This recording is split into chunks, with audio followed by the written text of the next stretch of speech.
Le laminage est l'une des étapes dans la fabrication de la chikwang. Si certaines femmes continuent à procéder manuellement pour laminer la fécule de manioc, d'autres par contre ont voulu rimer avec les nouvelles technologies en utilisant des moulins pour plus de rapidité. Alain Mabiala les a rencontrés pour Lux TV. Alors que le pays est frappé de plein fouet par une crise financière sans précédent, intensifiée par l'affreuse crise sanitaire due au nouveau coronavirus et ses différents variants, il est demandé aux femmes congolaises de jouer leur partition dans la production d'une alimentation saine. Celles-ci ont choisi la fabrication de la chikwang pour mettre leurs mains à la pâte. La chikwang est le produit d'une série de procédés de transformation par voie humide.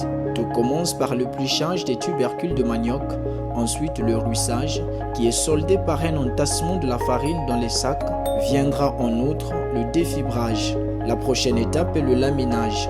Si certaines, à cause de l'âge et pour plus de rapidité et avoir une production abondante, optent pour la machinisation via les moulins, d'autres par contre restent fidèles aux méthodes traditionnelles, voulant que la farine de manioc soit laminée par un pétrisseur, d'où la technique dite de pétrissage, consistant à écraser la pâte défibrée pour la rendre plus élastique et plus homogène.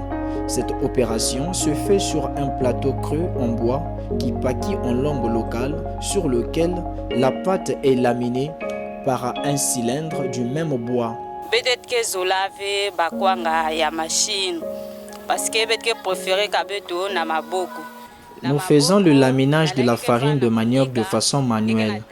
Cette méthode traditionnelle nous permet de bien faire le tri entre la farine et certains déchets tels que les asticots ou encore de la terre. Avec la machine, la farine est très souvent écrasée avec tous ces indésirables et à la fin, c'est la santé de nos compatriotes qui est mise à la sellette. Je conseille vivement tous ceux qui me suivent de consommer du manioc dont le laminage a été fait par la main.